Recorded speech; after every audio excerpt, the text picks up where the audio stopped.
Vamos abrir as nossas Bíblias em Êxodo capítulo 20. Êxodo capítulo 20.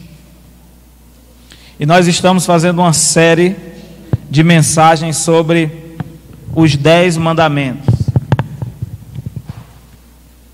Semana passada nós fizemos uma introdução geral e agora nós vamos começar mandamento por mandamento. São 10 mandamentos, então nós teremos 10 mensagens sobre cada um dos mandamentos. Já tentei fazer mensagens mais curtas, mas não consegui.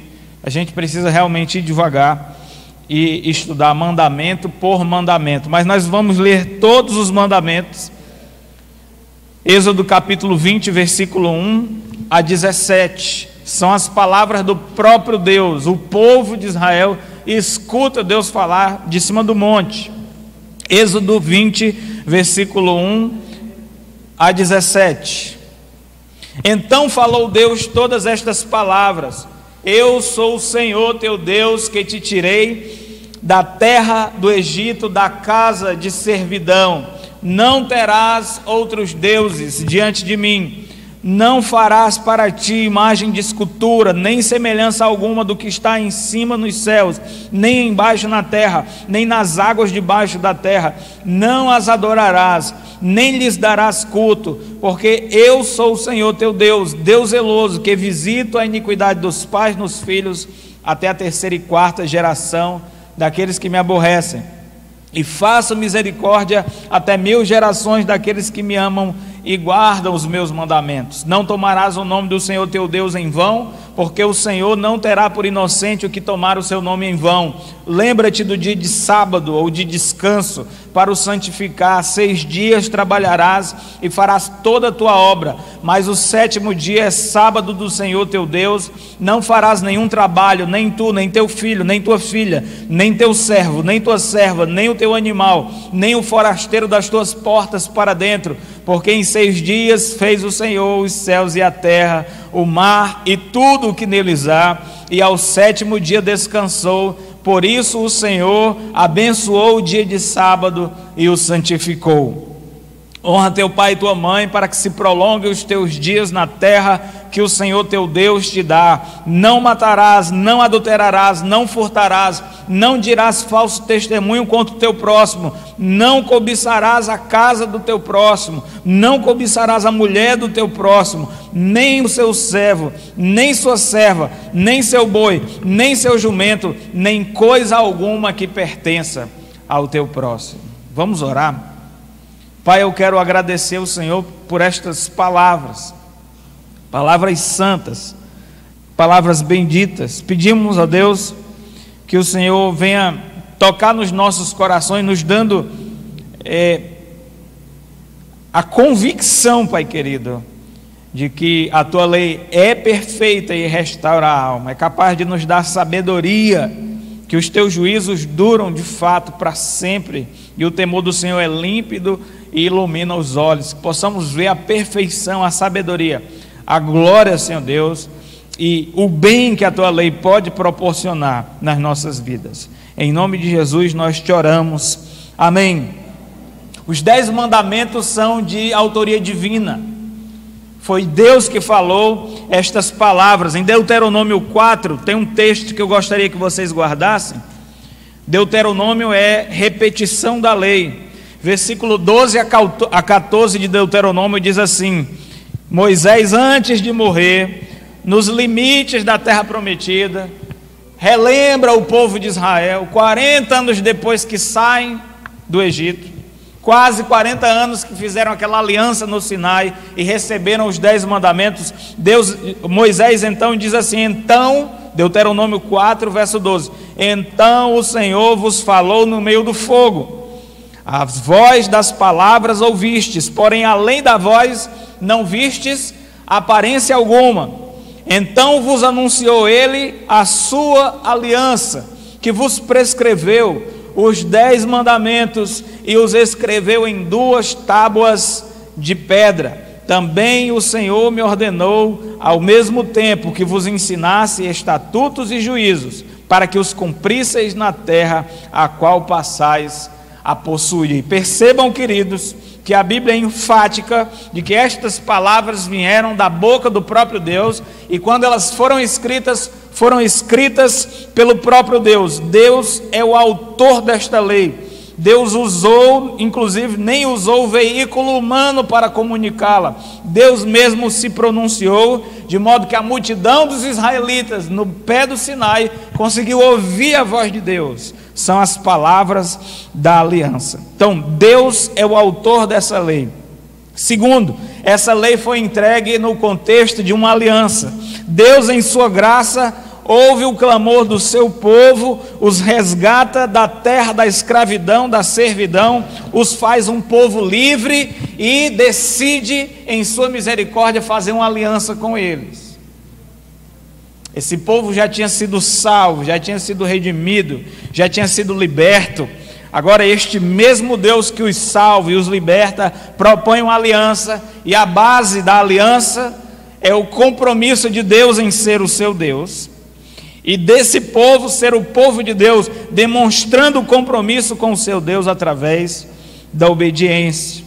A lei é a base da aliança que o homem pode fazer com o seu Deus. É a lei que ensina qual o compromisso que o homem tem diante do seu Deus, e é honrando este compromisso que um homem ou uma mulher se mantém nos termos da aliança.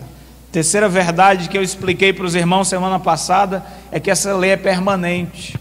Não existe a ideia, é antibíblica, a ideia de que a lei foi dada por Moisés e que a lei circunscrevia um período da história. Quando Jesus veio ao mundo, aquela lei foi abolida. Realmente Jesus Cristo aboliu a lei. Que lei? Ele aboliu a lei do cerimonial, que legislava os cultos e os sacrifícios. Uma vez que ele ofereceu o sacrifício do seu corpo, nós não precisamos de sacerdote, nós não precisamos de santuário e nós não precisamos de sacrifício. Portanto, aquelas leis que regiam as cerimônias, os cultos, perderam a sua razão de ser, não se aplicam mais. As leis civis do povo de Israel, que estão registradas nos 5 primeiros livros da lei, também não se aplicam a nós, porque nós não estamos numa relação teocrática, política, socioeconômica com Deus, como o povo de Israel estava. Mas a lei moral de Deus, resumida nos 10 mandamentos, ela se aplica a mim e a você. Se aplicou ao povo de Israel, se aplica à igreja hoje, se aplica à humanidade, porque estas leis são os princípios que governam os corações dos homens. Assim como a lei da gravidade governa as relações espaciais, o movimento dos corpos neste mundo, as leis divinas governam o coração dos homens. Jesus Cristo disse: eu não vim abolir a lei, vim para cumprir. Em verdade vos digo, até que o céu e a terra passem, nenhum i, nenhum tio passará da lei, até que tudo se cumpra. Mateus capítulo 5, verso 17. Em quarto lugar, revisando o que falamos semana passada e introduzindo hoje, a lei governa todas as áreas das nossas vidas, todas. É incrível como cada mandamento Deus separa algo importante. Inclusive aquilo que Deus não menciona na sua lei não é importante, não tem valor. Todas as áreas importantes, cruciais da vida foram colocadas em 10 palavras. Vejam a sabedoria de Deus. O primeiro mandamento fala que nós precisamos aprender a santificar a pessoa de Deus. O segundo mandamento fala que nós precisamos aprender a santificar o culto de Deus. O terceiro mandamento fala que nós temos que aprender a santificar o nome de Deus. O quarto mandamento diz que nós temos que aprender a santificar o dia de Deus ou o tempo de Deus. O quinto mandamento nos diz que nós temos que aprender a santificar o lar. O sexto diz que nós temos que aprender a santificar a vida. O sétimo diz que nós temos que aprender a santificar o matrimônio, o relacionamento entre homem e mulher. O oitavo mandamento diz que nós temos que aprender a santificar os bens, tanto os nossos quanto dos outros. O nono mandamento diz que nós temos que aprender a santificar nossas palavras. E o 10º diz que nós temos que santificar os nossos corações. Nada ficou de fora de importante. Neste mundo cheio de exigências, quando nós meditamos na lei de Deus, nós aprendemos quais são as coisas mais importantes da vida, quais são as nossas 10 prioridades. A pessoa de Deus, o seu culto, o seu nome, o seu tempo, a família, a vida, o casamento, os bens. Cuidado com o materialismo. A gente vai ver que santificar os bens não quer dizer ser materialista. As palavras e o coração, essas são as nossas prioridades. É nisso que nós devemos nos concentrar. Mas a maior de todas as prioridades é a própria pessoa do nosso Deus. É por isso que os 10 mandamentos começam com a pessoa de Deus. Versículo 3, hoje nós vamos meditar no primeiro mandamento. Qual é o primeiro mandamento? Não terás outros deuses diante de mim. São apenas 10 palavras. Uma declaração concisa, formulada no imperativo. Deus está nos dando uma ordem, fazendo uma exigência, comandando a nossa obediência. E Ele exige: não tenha outros deuses diante de mim. Não existe possibilidade aqui de opção, de meias medidas. Deus deseja que nós simplesmente, ao ouvir sua voz, coloquemos em prática, de uma forma imediata, de uma forma completa, de uma forma interna, vindo do coração. É incrível a simplicidade dessa declaração. Poucas palavras dizendo tudo. Deus nela exige exclusividade. Deus exige que nós santifiquemos a sua pessoa, coloquemos a pessoa de Deus num lugar especial nas nossas vidas. E qual é o lugar especial de Deus nas nossas vidas? Vou dar uma dica. Qual é o primeiro mandamento? Não terás outros deuses diante de mim. O que explica o primeiro mandamento? Que nós devemos santificar o nome de Deus. E como nós a pessoa de Deus. Como nós podemos santificar a pessoa de Deus nas nossas vidas? Colocando Ele em primeiro lugar nas nossas vidas. Deus deseja um lugar exclusivo na minha vida e na sua vida. Deus deseja ser o primeiro nos nossos pensamentos. Deus deseja ser o primeiro na nossa vida. Deus deseja ser o primeiro na nossa casa. Deus deseja ser a prioridade do nosso tempo. Deus deseja ocupar o primeiro lugar nas nossas vidas. Por quê, queridos? Porque Ele e só Ele é Deus. A Bíblia nos diz que Deus é exclusivo como Deus. Deuteronômio 6, verso 4: ouve, ó Israel, o Senhor nosso Deus é o único Senhor. Quantos deuses existem? Não existem deuses com D minúsculo. Só existe um Deus com D maiúsculo. Um único Deus vivo e verdadeiro. Ele é o nosso Criador. Ele é o nosso Redentor. Fora dele não há Deus. Isaías 45, versos 5 e 6 diz assim: eu sou o Senhor, palavras do próprio Deus, e não há outro além de mim. Fora de mim não há Deus. Verso 6: para que se saiba até o nascente do sol e até o poente, que além de mim não há outro. Eu sou o Senhor, não há outro. Porque Deus tem que ter um lugar exclusivo nas nossas vidas, porque só Ele é Deus e não existe outro. Não existe nenhum rival para competir com Deus. Só existe um Deus. Ele é o nosso Criador e Ele merece um lugar exclusivo na nossa vida, porque Ele é exclusivo em seu ser.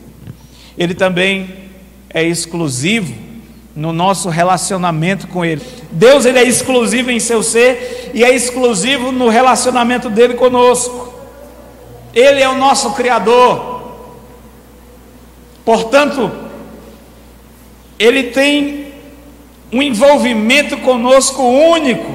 É bonito o Salmo 139, Salmo de Davi, dizendo, pensando na maneira como ele veio ao mundo, pensando sobre Deus, ele disse: graças eu te dou, ó Deus, por visto que de modo assombrosamente maravilhoso me formaste. Tu me teceste no interior, no seio da minha mãe. Tu me viste quando eu era uma substância ainda informe.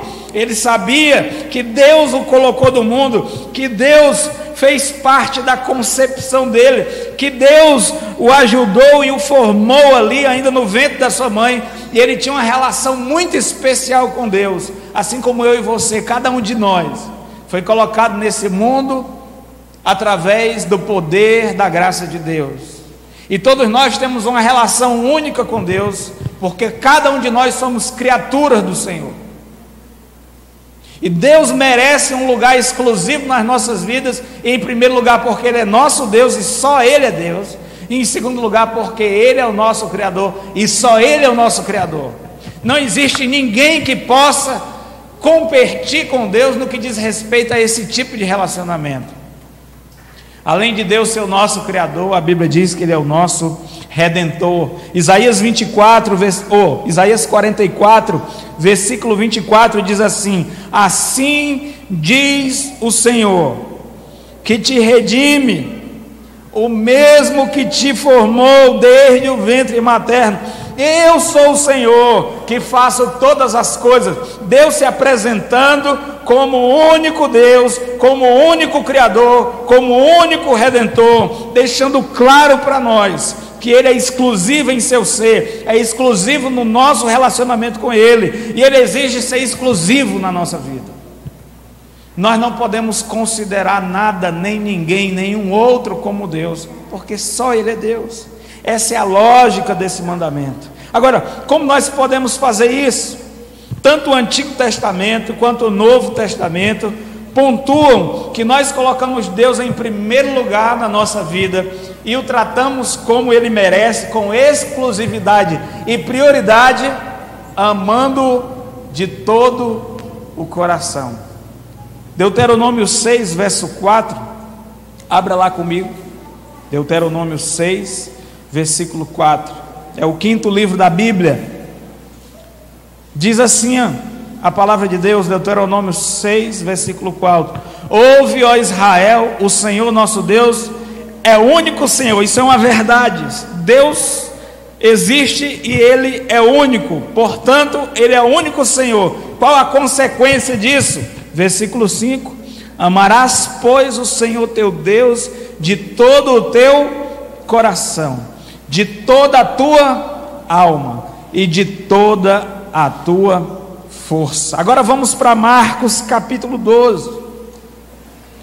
Evangelho de Marcos capítulo 12. E nós vamos ver estas palavras sendo repetidas.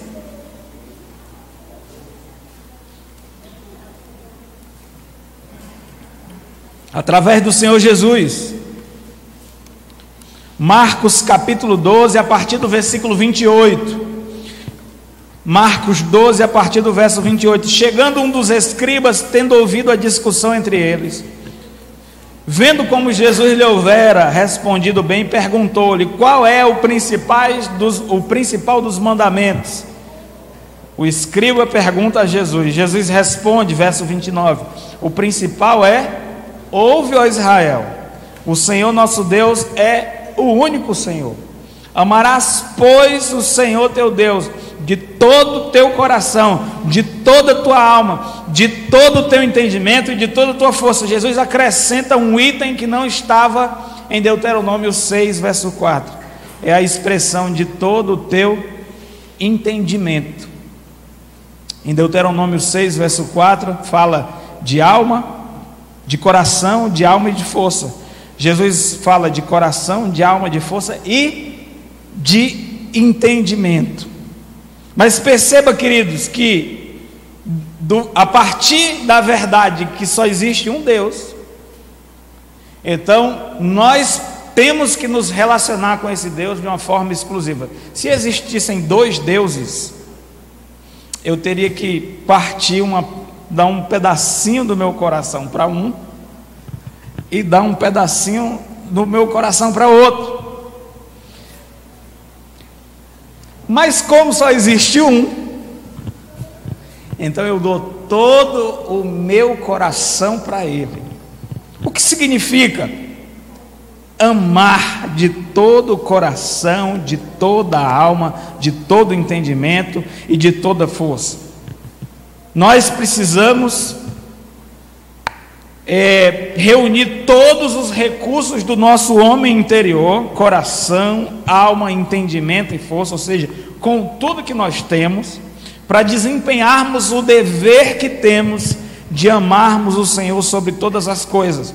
As palavras tanto do Antigo Testamento quanto as de Jesus deixam claros que nós temos que amar a Deus de tal forma que não sobre espaço para ninguém. E as outras pessoas que nós temos que amar?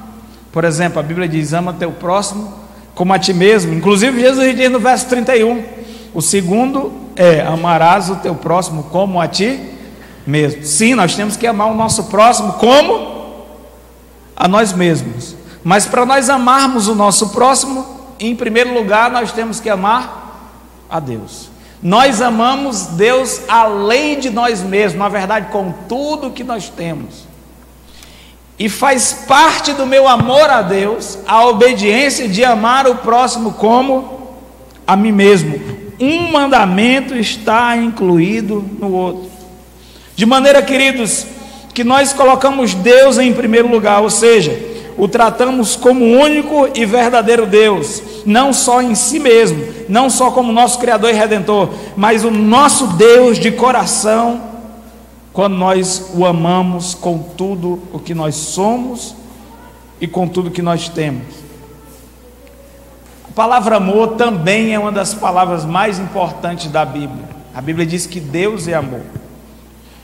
E a Bíblia inteira, tanto o Antigo quanto o Novo Testamento, dizem que Deus se relaciona conosco motivado pelo amor. Jeremias 31, verso 3 diz assim: com amor eterno eu te amei. Deus se expressando com o seu povo, para o seu povo de uma forma tão terna, tão querida, tão profunda. Com amor eterno eu te amei.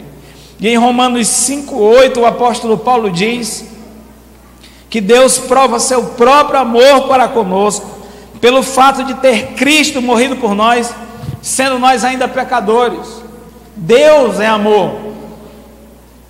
E o amor é a grande motivação de Deus em fazer o bem, em desejar fazer uma aliança conosco. O que fez Deus? Tirar o povo de Israel do Egito, daquela escravidão, e propor uma aliança com eles. Amor. O que fez Deus enviar seu Filho ao mundo para buscar e salvar pessoas perdidas, como eu e você? O amor. Porque Deus amou o mundo de tal maneira que deu o seu único Filho, para que todo aquele que nele crê não pereça, mas tenha a vida eterna. O que motiva Deus a agir em nosso favor é o seu amor. E Ele exige que o que motive a mim e a você a agirmos em direção dEle é amor também. Só que o nosso amor é a resposta do amor de Deus por nós. 1 João 4,19 diz que nós o amamos porque Ele nos amou em primeiro lugar. Nós o amamos porque Ele nos amou primeiro.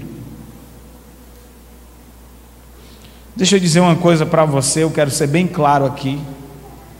A Bíblia deixa bem claro que se Deus não for o primeiro lugar na nossa vida, no nosso coração, Ele não aceita o segundo lugar.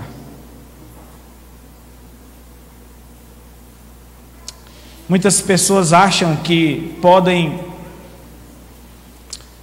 no seu grande círculo de relacionamentos, de afetos e de amores, incluir mais um, Deus.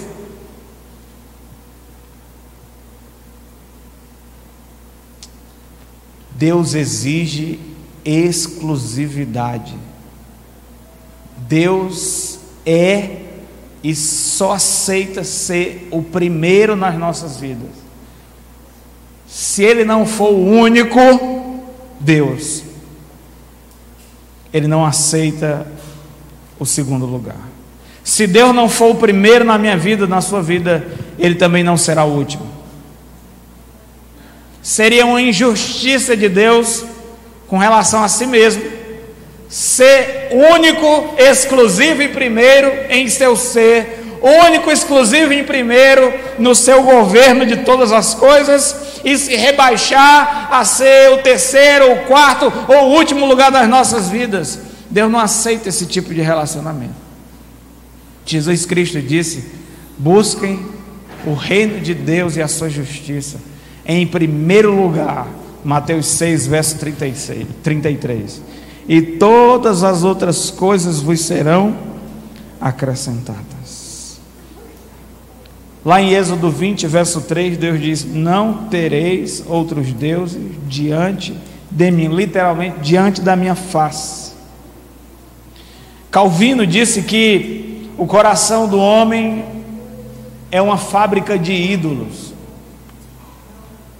Quando nós pensamos em pessoas adorando um Deus que não é o Senhor, nós geralmente pensamos naquelas religiões pagãs grosseiras, onde as pessoas adoram deuses à semelhança de aves, quadrúpedes e répteis, como é descrito em Romanos capítulo 1.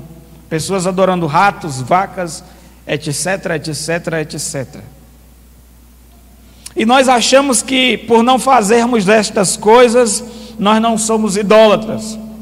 Lembrando que idolatria é você adorar a alguma coisa ou alguém que não é Deus.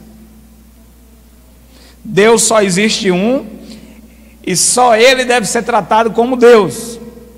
Só a Ele nós devemos prestar culto, só a Ele nós devemos adorar, só nele nós devemos confiar, só nele nós devemos colocar nossa esperança. É só em Deus que nós podemos esperar, é só Deus que nós devemos exaltar, glorificar, é só para Deus que nós devemos consagrar a nossa vida, é para Ele que nós devemos dizer, Ele é a razão da nossa vida. Deus é só um, e nós devemos tratá-lo como tal. Só que enquanto algumas pessoas cometem essa idolatria grosseira, Deus criou todas as coisas, eu tenho que adorar o Criador, mas eu vou adorar a criatura, eu vou adorar um quadrúpede, eu vou adorar um réptil, eu vou adorar uma ave, eu vou adorar um homem. Existe também uma idolatria mais sofisticada, que é um pouco mais difícil da gente distinguir. É uma idolatria que aparece dentro do nosso coração. É interessante ler a primeira epístola de João no Novo Testamento. Se você ler a epístola de João, você vai ver que o apóstolo João está falando com crentes, com cristãos, pessoas convertidas, com a igreja. E no último versículo, em vez dele dizer assim, tchau e bênção para vocês, a gente se vê depois, ele diz assim, ó, filhinhos, guardem-se dos ídolos. Em vez dele dizer até mais, outra vez eu escrevo, ore para a gente se ver, não, as últimas palavras de João, 1 João capítulo 5, verso 21, é filhinhos, guardai-vos dos ídolos. O que nós entendemos? Nós entendemos que a idolatria é um pecado que não é cometido apenas por pagãos grosseiros, por pessoas de cultos falsos, em lugares distantes da civilização cristã. Não, a idolatria é um pecado que as pessoas que assistem aos cultos nos domingos podem cometer. É a idolatria do coração. Jesus, por exemplo, em Mateus capítulo 6, verso 24, ele diz que nós não poderíamos servir a dois senhores. Lembra disso? Nós não podemos servir a Deus e as riquezas, porque quando nós quisermos adorar e servir um Senhor, o outro vai se aborrecer, e quando a gente quiser agradar aquele que se aborreceu, nós vamos aborrecer aquele que nós estávamos agradando primeiro. Aí Jesus diz, não podeis servir a Deus e as riquezas. Isso é só um exemplo de uma coisa deste mundo que nós podemos colocar diante de Deus e tratarmos como Deus. Às vezes, queridos, se nós temos dinheiro no bolso, a gente está feliz. Se a gente está sem dinheiro, a gente fica deprimido, fica enjoado, a gente grita com todo mundo que está perto da gente, a gente não aguenta nem a nossa mulher olhando para a nossa cara. Por quê? Porque a gente está sem dinheiro. Por que nós agimos assim? Porque nós estamos tratando o dinheiro, ou o metal, como se fosse Deus. Nós estamos colocando o peso da nossa vida e vivendo em torno do dinheiro como nós deveríamos viver em torno de Deus. Nós estamos colocando a nossa esperança na riqueza, de maneira que quando a riqueza me corresponde, então eu fico feliz e satisfeito, mas quando eu não tenho dinheiro, eu entro em depressão. Existem mulheres que adoram seus esposos, adoram mesmo, tratam eles como se fossem verdadeiros deuses. Se você perguntar para ela e dizer: você adora o seu marido? Que novo culto é esse? Maridolatria? Ela vai negar. Mas você reconhece quando uma mulher adora o seu marido? Ela só vive em função dele. A alegria dela depende do marido olhar para ela. Se o marido de manhã olhou para ela, ela ganhou o dia. Se o marido de manhã se levantou e não olhou para ela, ela se sente a pior pessoa do mundo. Ela faz de tudo para agradar e atrair a atenção do marido. Quando o marido não a considera ou a trata com indiferença, para ela é como se ela estivesse experimentando uma morte. Isso é idolatria. Ela está procurando a felicidade, a satisfação da vida, e está vivendo em função de uma pessoa e não de Deus. Eu não estou dizendo que o marido não tem que tratar a mulher bem, e não estou dizendo que a mulher não deve esperar que o seu marido dê atenção para ela, mas a mulher também não pode morrer com as indiferenças do seu marido. Tem homens que vivem não por Deus, mas pelas suas esposas. A Bíblia diz que nós devemos amar a nossa esposa como Cristo amou a igreja, amar ao ponto de se entregar por ela. Mas nós não devemos endeusar as nossas esposas, ao ponto de fazer com que a nossa vida gire em torno delas, a ponto de nós sermos os cachorrinhos das nossas esposas, ao ponto de viver sempre olhando para ela, mendigando a sua atenção, esperando um desejo para a gente cumprir. Quando a nossa esposa olha para a gente, trata a gente bem, a gente está feliz. Mas quando a nossa esposa acorda antipática, porque comeu feijoada no dia anterior, para a gente é uma morte. Vocês entendem o que eu estou querendo dizer? Existem pessoas que o seu Deus é o trabalho. A vida delas é a sua carreira. Se no trabalho as coisas estão acontecendo, não existe problema em casa, não existe problema com filho, não existe igreja. Para ele o que importa é que no trabalho a coisa está acontecendo. Se estiver acontecendo, ele está feliz, ele está satisfeito. Mas se as coisas no trabalho, se o desempenho dele, se a sua carreira não está legal, ele começa a experimentar a morte. Ele entra em desespero, ele fica infeliz, ele se deprime. Isso são sintomas de pessoas que estão vivendo ao redor de coisas desta vida como se fossem o próprio Deus. Isso é idolatria. Chama-se idolatria funcional. Existe um culto, eu acho que essa é a maior religião do Brasil. A maior religião do Brasil não é o cristianismo. A maior religião do Brasil é o futebol. Sabia disso? Onde estão os maiores templos do Brasil? São os estádios de futebol. São os espaços que cabem mais pessoas. Não existe uma igreja no Brasil que tenha o auditório que chegue perto de um campo de futebol. O campo de futebol mais pebinho que existia num município, lá no interior, não sei das quantas, tem muito mais espaço e muito mais lugar do que uma igreja. As pessoas compram aquela camisa do time de futebol caríssima. Não se preocupe que eu não vou falar mal nem do Paysandu, nem do Remo, tá? Que eu não sou doido.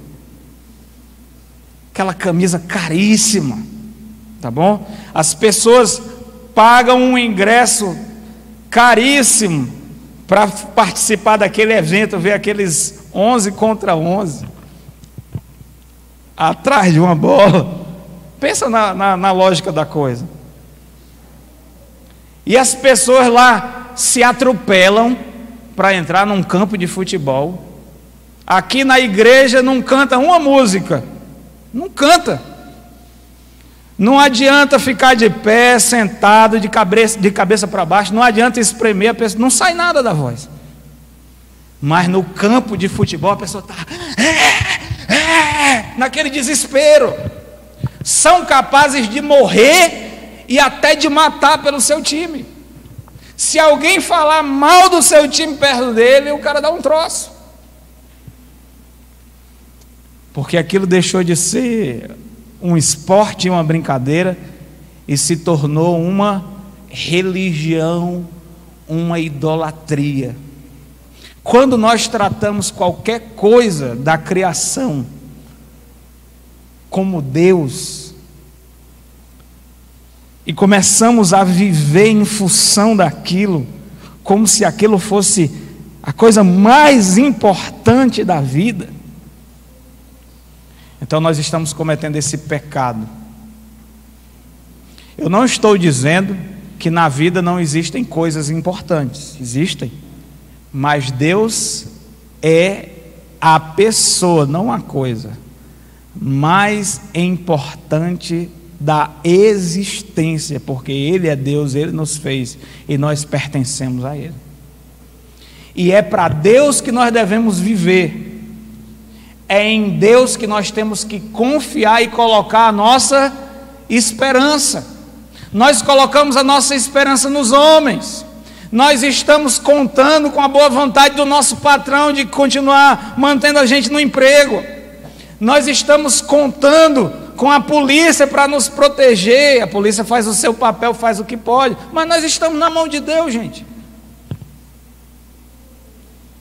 Essa liberação das armas que estão se promovendo, tem muita gente, agora eu vou comprar uma arma, e acha que porque tem uma arma estão seguros, estão colocando a sua confiança num revólver. Não estou dizendo que você não tem o direito de se armar ou de desarmar, não quero nem entrar nesse detalhe, mas eu vejo as pessoas colocando a sua confiança numa arma de fogo. Não é melhor andar por aí com Deus no coração e confiando nele, do que num revólver? Nessa mudança de governo, eu vi muita gente quase desesperada por Bolsonaro ganhar. Ainda bem que ele ganhou, tá? Só para deixar você à vontade. Que bom que ele ganhou. Está tentando fazer uma coisa diferente, está complicado para ele. Mas lembrem-se que eu disse para os irmãos aqui: não confiem em príncipes, em homens, nem em príncipes, filhos dos homens, dos quais não há salvação. Tinha gente que estava achando que o Bolsonaro ia entrar e ia resolver todos os nossos problemas. Estavam tão envolvidos com a campanha, inclusive um envolvimento que a gente não vê nas coisas de Deus. Isso é o quê? É idolatria. Quando nós começamos a olhar para as coisas deste mundo e colocar a nossa confiança, a nossa esperança, a nossa alegria, procurar satisfação nas coisas do mundo, queridos, nenhum objeto da criação, por mais digno que ele seja, ele é capaz de satisfazer o nosso coração. Quando nós adoramos algo ou alguém que não é Deus, duas coisas acontecem. Primeira, você destrói aquilo que você adora. Você destrói aquilo que você adora. E em segundo lugar, você destrói a sua vida, porque você está colocando a sua vida em algo que não pode suportar. Vou dar um exemplo bem claro de novo: futebol. Por que o futebol hoje é um problema no Brasil? Por que que as autoridades ficam alarmadas quando tem um clássico num estádio perto da gente? Por quê? Porque as pessoas não vão lá para assistir uma partida de futebol. As pessoas estão adorando os seus deuses. E se os deuses dela não fizerem um desempenho, ou se alguém falar mal do Deus dela, ela vai matar e vai morrer por eles. E a confusão está feita. Ou seja, estragaram com o esporte, porque fizeram dele uma religião. Ele perdeu o status de religião ou de esporte e passou a se tornar uma religião. Todas as vezes que você tira uma coisa da criação e coloca ela no lugar do Criador, você vai destruir. Por quê? Porque esta coisa ela não aguenta o peso da adoração. Nenhum marido aguenta ser adorado pela mulher. Você quer saber o que é um inferno? É o marido cuja a esposa é a sua adoradora. Ela acompanha todos os passos dele. Ela quer ver todas as mensagens do celular. Ela quer saber com quem ele está conversando. E a vida do cara fica um inferno. Por quê? Porque a mulher está girando em torno dele, ele não aguenta. Não tem ser humano que aguente isso. Ela fica desesperada, não consegue dormir enquanto o marido não está ali na cama com ela. Vocês entendem onde é que eu quero chegar? Não existe mulher que aguente um homem adorando ela. Ela vai entrar em pânico, em depressão. Às vezes o homem faz da mulher um ídolo tão grande, ele estraga a vida da mulher, porque ele fica girando em torno dela, seguindo todos os seus passos, sufoca ela com essa adoração. E aí ela diz assim: eu não aguento mais. Acabou o relacionamento. Aí o que ele faz? Ele vai matar ela. Ele não suporta se ela começar um relacionamento com outra pessoa. Vocês estão vendo como isso destrói a vida? Quando você coloca o peso da vida e passa a adorar qualquer coisa que não é Deus, você vai destruir isso. Quem coloca a sua confiança no dinheiro não vai usar o dinheiro bem.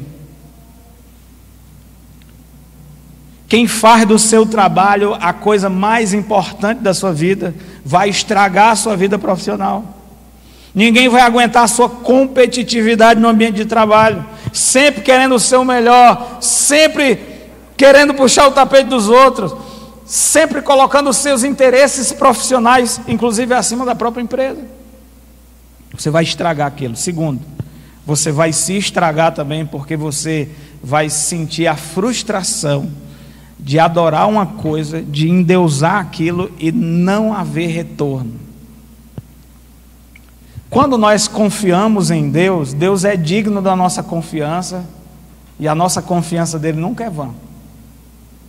Quando nós clamamos o Senhor, nosso Deus nos responde.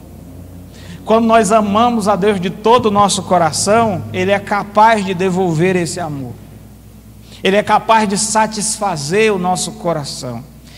Ele consegue suportar o peso da nossa vida. Nós podemos passar 24 horas por dia olhando para o Senhor, conversando com Ele, vivendo em torno dEle, estando atento às suas ordens. Sim, aí é possível, é adequado, é saudável, e vai fazer bem a nossa alma. Deus não deixará ninguém que crê nele, que confia nele, que o serve, ficar confundido. Mas se nós colocarmos a nossa adoração em coisas deste mundo, a única coisa que nós vamos conseguir é o que a criatura pode nos dar. E o que a criatura ou a criação pode nos dar é muito pouco.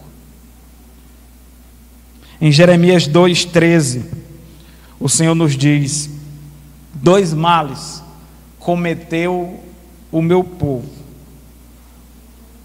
A mim me deixaram o manancial de água da vida, e cavaram cisternas rotas que não retêm água. O que Deus está dizendo é que muitas vezes nós abandonamos o Senhor, que é uma fonte inesgotável de satisfação, e procuramos essa satisfação em coisas deste mundo, em coisas pequenas que não podem preencher a nossa alma. E nós vamos ficar profundamente frustrados. Essa história não vai terminar bem. Os deuses que nós adoramos, os falsos deuses, são cruéis e não nos poupam.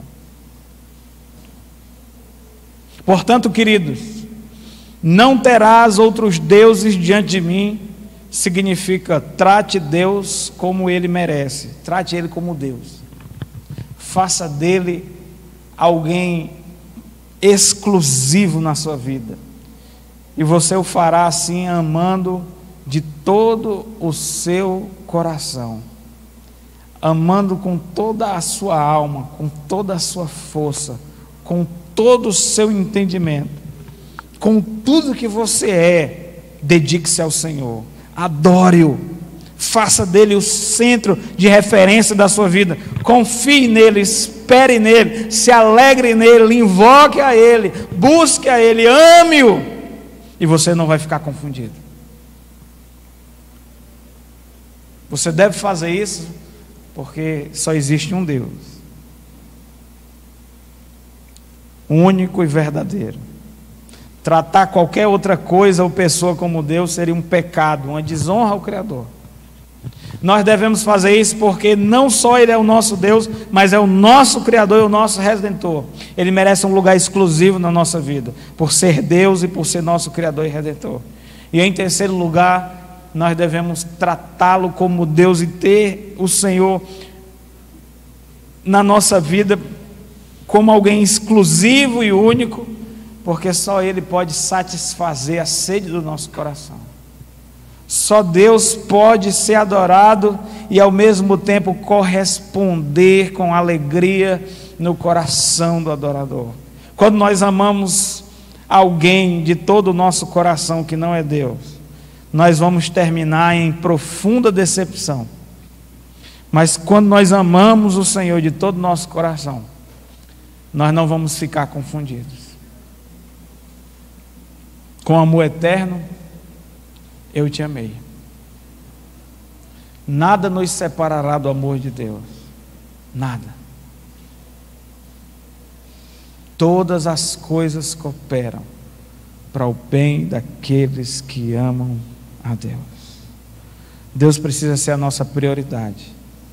Ele deve ser o primeiro no nosso tempo, o primeiro na nossa oração, o primeiro na nossa casa, o primeiro no nosso coração.